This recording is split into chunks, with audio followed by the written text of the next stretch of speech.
Comfrey is an incredible medicinal plant that grows literally like a weed. If you have it in your garden, it will spread.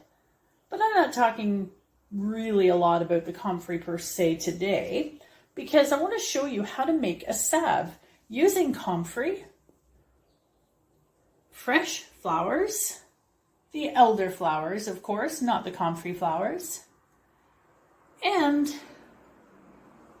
heal all.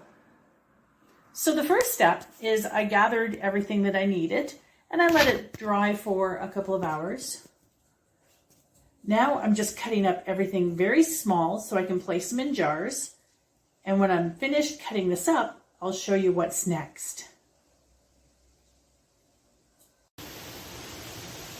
I've just brought this outside temporarily to show you how this looks.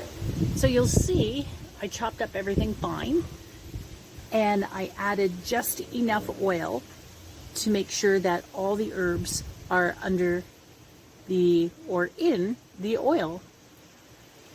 Next, this one is going to be a slow infuse.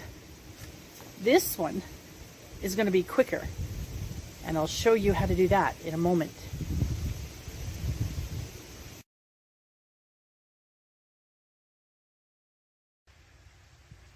So here we go.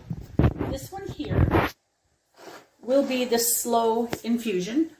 It will take 4 to 6 weeks of infusing, and every day or every second day I'll make sure I just give it a bit of a stir to make sure everything is moving around, and also to inspect it to make sure there is no mold developing. That is really important when using fresh herb.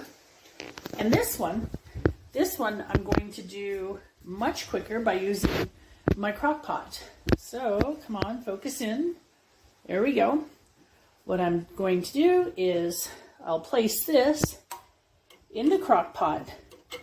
And as you can see, I have some water in there, and I'm not placing it right on the bottom of the crock pot. I have a wire rack in there to make sure there is protection between the pot and the glass. So what I'll do now is, and I've used cheesecloth, and only the rim to keep the cheesecloth in place. And I'm doing that because it'll be easier to strain once it's done. I'm going to have it in here, probably about 4 or 5 hours, and I'll be back in 4 or 5 hours.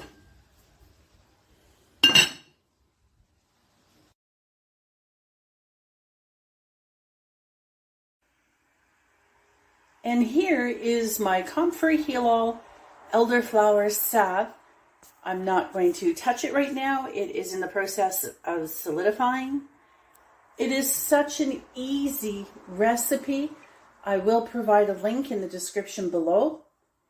And when you're melting your beeswax, and basically your ratio is 1 ounce beeswax to 8 ounces of infused oil.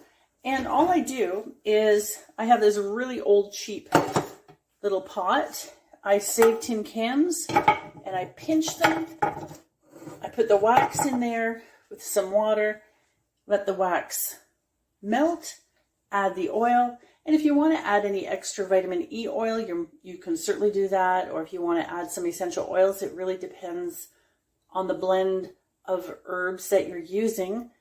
But it's that simple, it's that easy, way cheaper than store-bought, way more powerful than store-bought.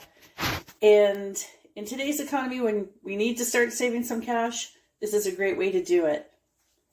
I want to thank each and every one of you for watching, and I truly hope that I have inspired somebody to start making their own salve, whether it be for skin, whether it be for healing, whatever the purpose may be. It's so simple. The only thing left now is, once this is totally solidified, I have to make sure that I label this and I have the date to make sure that if it ends up sitting in my cupboard, I use it before it goes rancid. Anyway, all details will be in the link below. I want to thank you for watching. Thank you for being here. If you truly enjoyed what you saw, please share, please subscribe. and be sure to hit the thumbs up. Thank you.